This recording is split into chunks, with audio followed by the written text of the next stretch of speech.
According to the Office of Juvenile Justice and Delinquency Prevention, 12,000 children and adolescents were arrested on charges related to fire setting in 2020. About a third of those children are male, so I suppose I'm a pretty typical case. As I write this, I'm a little too old to be considered juvenile, and I confess the biggest fire I have ever set was never catalogued as part of any statistic. But that being said, fire has gotten me into trouble a few times. Everything I'm about to tell you is true, and hopefully when I'm done you can tell me what it all means. My Nana once lived in a small acreage just outside Pincher Creek, with an old black wood stove in the basement. Next to the stove, a small family of logs and old yellowing newspaper nested comfortably. When asked, my pops would always build the fire for us, my sister and I. Carefully and easily, with decades of experience, he would build a small layered tower inside the sooty stomach of the old stove. When Pops was done, one of us got to light the match. A long fireplace match dipped in sulfur and teeming with potential energy. Once lit, the winner would delicately weave the burning match through the logs and into the kindling. Once my pops had closed the heavy steel door to the stove, we would watch the torn newspaper slowly spread the soothing flames. Without realizing what they were doing, my folks made a kind of ritual reward out of building a fire and watching it burn. I knew where they kept the matches. There were quite a few packs of them in the small porcelain dish on the kitchen counter. When I snagged one of those packs one afternoon, nobody noticed. I felt instantly nervous and aimlessly excited. About the only thing I did with them at first was strike them up just to watch them burn. That smoky sulfur stench that followed smelled like an old family photo.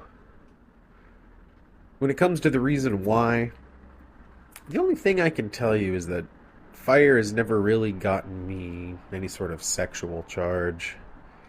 Big fan, obviously, but I'm not going to cream my jeans over some nearby burning dumpster. I wasn't fueled by anger either.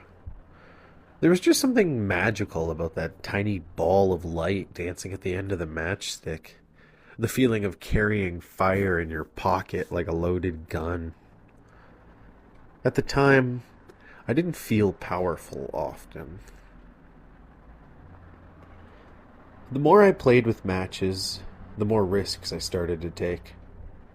Instead of keeping my little hobby entirely outdoors, I would sometimes burn a match in the bathroom just for kicks. On one of these occasions, after waving away the fire and attempting to push smoke through the bathroom fan, I ignorantly tossed a still glowing match into the trash can and went about my day. The smell of a single match burning probably would have gone ignored by itself. But when smoke started to rise out of the trash can, nobody noticed until they could see the flames. The cat was out of the bag shortly after, and matches became a lot harder to come by. Nobody yelled at me or made me feel too crazy, but that small amount of backlash ended my little hobby for a while. Lesson learned, right? Nope. Around middle school, as 12 turned to 14, I went back on the wagon. Suddenly, the people I hung out with started picking cigarette butts off the ground and smoking them. Soon enough, aspiring smokers could buy a whole cigarette for $1 on the playground, and almost everyone I knew had a stolen lighter stashed away in their pocket. At the time, I was under the impression the coolest thing a boy my age could do was smoke butts and play with fire. Shortly after my first smoke, a friend of mine taught me how to fill my cupped hand with lighter fluid and set it ablaze in a quick fireball flash of light. In a baseball dugout close to the same spray park, the same friend helped me turn small travel-sized cans of deodorant into crude portable flamethrowers. Occasionally, with nothing better to do, we would squirt big piles of hand sanitizer out onto the long wooden bench of the baseball diamond dugout. Once the clear goop had been squirted, we would set it on fire and watch the almost invisible blue flames with delight.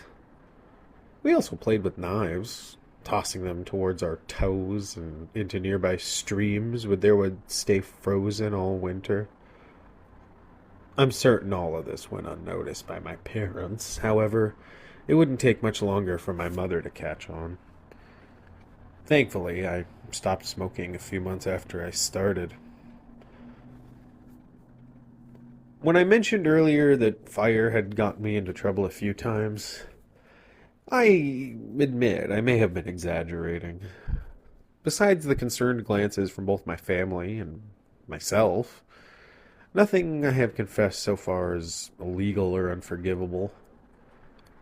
I can only think of one time in which my folks were upset with me, and even that was more concern than anger on their end. All I can tell you for certain is that it happened. If you were to ask me why, I would simply shrug my shoulders and offer you my sympathy. A few years later, once 14 had become 17, I was fairly convinced that my life was falling apart. My depression was at its worst. My father was afraid of me. My mother was lashing out and breaking down, and my academic future seemed already beaten against the rocks of mediocrity. After laying in bed at the end of a school day, I often couldn't find the energy to get back up. During those dark days, I would cut myself whenever I felt it necessary. More often than not, I found it necessary. My bedroom, in that house full of 5 people, didn't feel like much of a sanctuary most of the time. It was quite a nice cage filled with all my books, games, and toys, but even there I had a hard time fully relaxing. The pressure to perform felt constant and inescapable. There was always that fear of someone suddenly calling for you from upstairs or suddenly appearing outside your bedroom door like the Grim Reaper.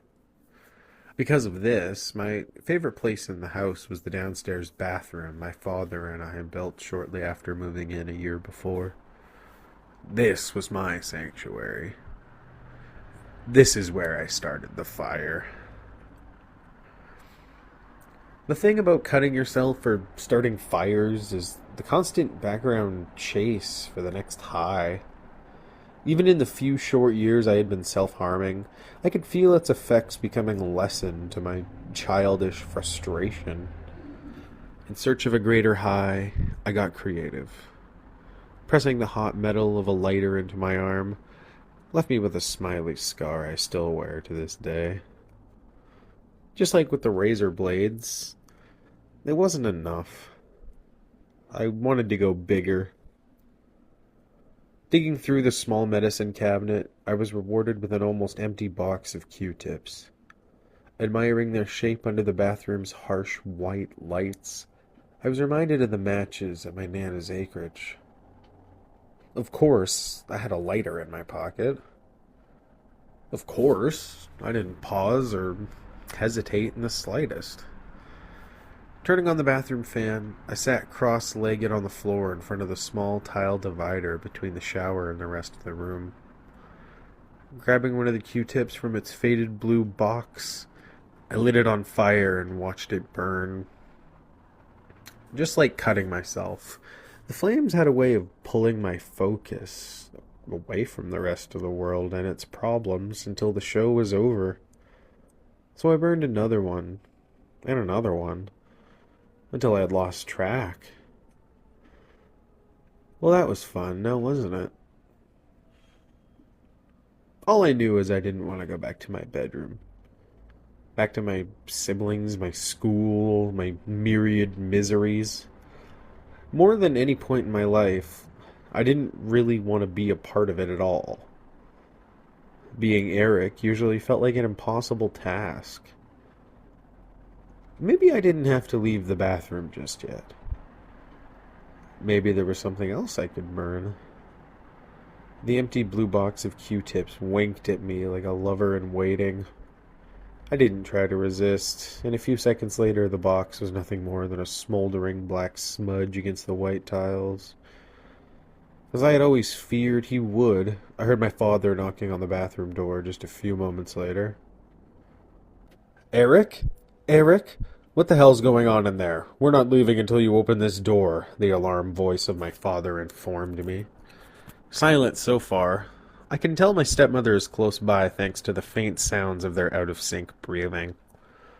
All I can do is sit on the toilet and think about how to explain myself. Knowing I have no real explanation to give them, I spend most of that time in a blind, sniffing panic. For a while, I don't say anything and hold myself hostage. True to their promise, my parents waited patiently outside the door. Eventually, not wanting to spend the rest of the night on the toilet, I found the courage to open the door and let them in. My eyes, suddenly heavy, sunk to my feet and stayed there as we talked briefly. They wanted to know why I had done it, and I couldn't really tell them. As strange as it may sound, they accepted this non-answer and called it good enough for the night. Nobody yelled at me. Nobody got upset. Nobody dealt out punishments. In other words, my birth mother was far away. They could tell by my face that I had no plans of doing anything like this again. Confused and concerned, my parents simply took away my lighter and left me in the dark basement to sleep and to think. To my discredit, I didn't make very good use of that time either. The next morning at breakfast, it was clear to me that we were never going to talk about this again. According to the Office of Juvenile Justice and Delinquency Prevention, 1,200 children and adolescents were arrested on charges related to fire setting in 2020. I wonder, now that I've told you my story, what do you think? All those knives and lighters, do they mean something? Do they say something about the person I am now? If so, then what's the lesson here? Maybe it's nothing. Maybe it's everything. Whatever it is and whatever it means, the story is now yours to dissect. Just do me a favor, okay? Just try and forgive me.